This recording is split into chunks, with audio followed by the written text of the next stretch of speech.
YTBC. This is your boy, Coach Shelton Harrison. And guys, I've calmed down from my last rant, but I'm going to address a couple of people in this video from the last video.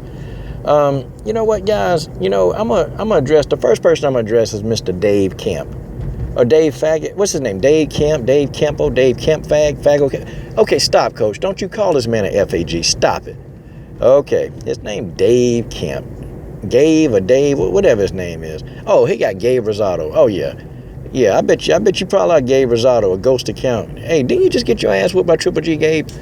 Well, anyway, he asked me, why would anybody listen to an N that drives a Nissan Altima? And you know what? That's a valid question. This is a Nissan, and it's a Nissan Altima. And I tell you what, I actually like this car. Because the reason why I like this car, because it's paid for. That's right. I don't make payments on this car. And I buy little cars like this because I pay them off in 10 months. Maybe 10 to 12 months I pay them off. And then I own them outright, and I keep these little cars for about a period of 9 years because I know how to take care of a car. I take care of a car. I keep them for a long period of time. These cars, it's called like learning how to actually manage your money. So these cars, they'll pay in a 9-year period. This car paid for itself twice. Think about it. While you driving whatever you drive, if you don't own it outright, you still making payments on a car. And, sounding by your name, I bet your credit is really jacked up.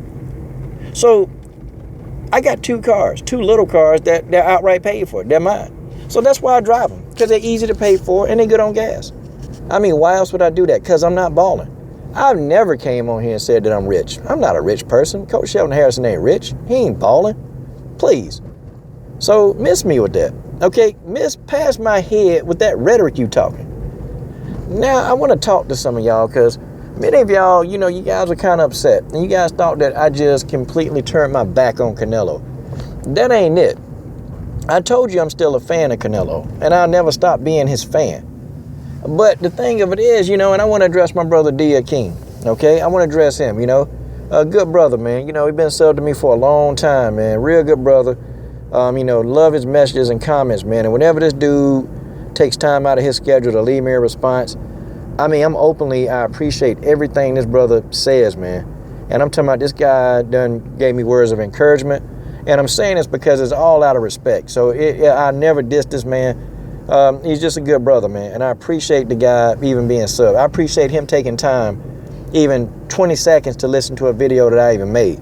So it's much respect with Mr. Dia King. And he subscribed to a lot of y'all, man. But this brother, man, good guy, man.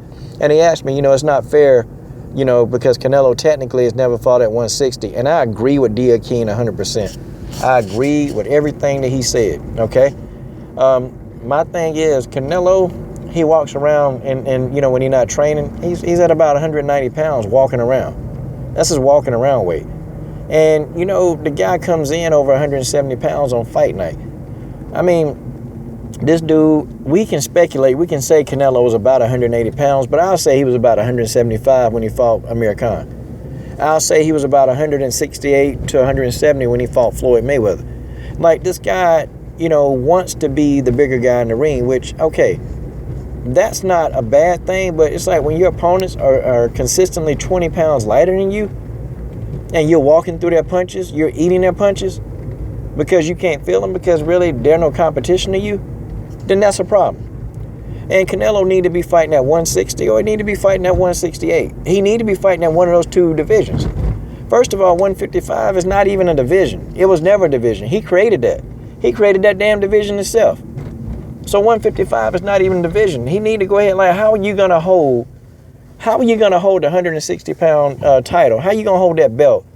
But you never fought a single fighter at 160. I can't, even as a Canelo fan, I couldn't wrap my brain around it. I just couldn't do it. And then how are you going to, try to get Triple G to come down to 155? Now, I get it because I'm on y'all's side too. Because if Triple G can come down to 154 to fight Mayweather, then he should have came down to 155 to fight Canelo. I'm with y'all on that. But, in the same token, how's he going to try to drain somebody who 160 and he 160 himself? I mean, really and truly, he need to be fighting at 160. That's the weight Canelo Alvarez he need to be at. It ain't no ifs, ands, or buts about it, y'all. Canelo Alvarez is too small. It's almost like a fat woman. And y'all know, y'all see fat women walking around. And, they pants too tight for them. They trying to squeeze their butt cheeks. They trying to get their belly all into the stomach, into the pants. But then they had their belly hanging out, their butt cheeks hanging out all everywhere because the pants are too small for them, or the shorts too small.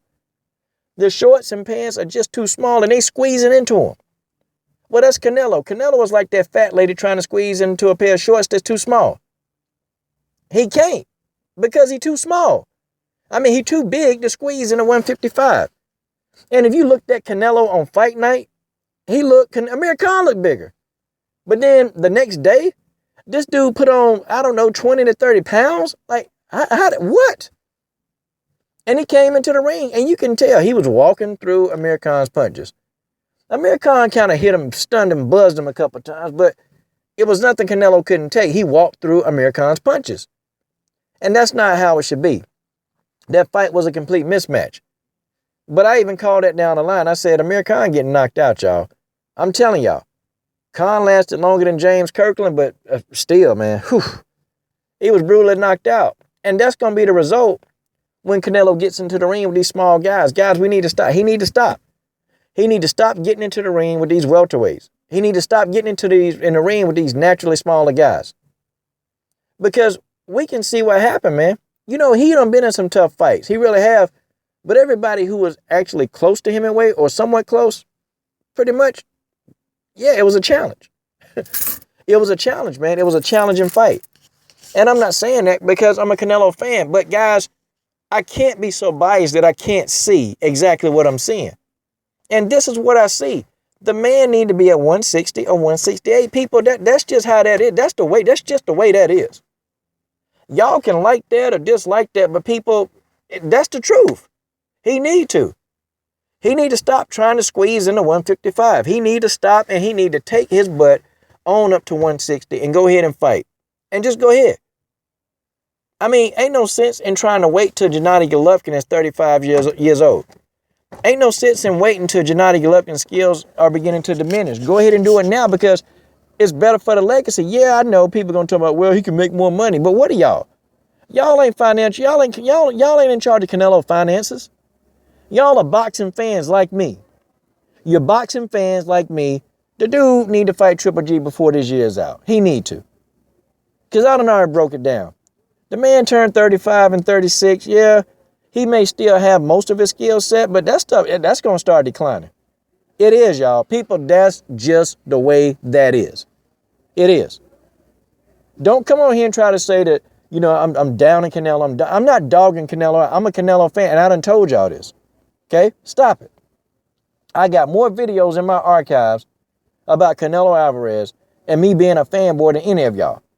And if y'all don't know that, then y'all crazy. Okay? Y'all crazy. You can't even sit here and say, I call it, when it's my favorite, I call it down the line. See, me as a fan, I expect more out of my favorite fighter because it's my favorite fighter. I expect him to go into the trenches and just go in there and destroy anybody in his path. That's what I think about my favorite fighter. That's what I think. See, I'm not sitting here trying to, give him easy fights like these Golovkin fans. I'm not sitting here celebrating, him knocking out Dominic Wayes. I didn't celebrate and make a video about him knocking out James Kirkland. I made a video, but I wasn't celebrating that crap because I know Canelo does better. Now, when Canelo got the decision against Lara, yeah, I'm one of the few people who think he beat Lara. And guys, the fight was a close fight, but God dog, I know I'm going to catch backlash for this. It's okay. I done caught backlash for saying I think he beat Lara. Okay, that's just the way that is. I'm going to get that. Y'all going to give it to me, Coach Shelton Harrison ready. But, when he beat Trout, I was excited about that. Definitely excited about that. Because it was a tough fight. It was somebody on his level. Man, he beat him. Okay, but, him knocking out Kirkland, him knocking out Khan, I wasn't excited about that. People, I wouldn't. I just wouldn't. And, because we knew what was going to happen. When he fought Austin Trout, we didn't know. We didn't know what was going to happen, 50-50. When he fought Lara, 50-50, we didn't know what was going to happen. But that's the whole climax and excitement for boxing. We want 50-50 fights because we want to know. We don't want to know what's going to happen. We want to sit there on the edge of our seats wondering who's going to win. That's what the sport of boxing is about. To be matched up with somebody that you're equally matched up with. Not fighting a bunch of bums, man. Not fighting a bunch of guys that you know you can easily pick them apart and knock them out. No, man. Every now and then, yeah, take an easy fight. I get that. Take a tune-up fight every now and then.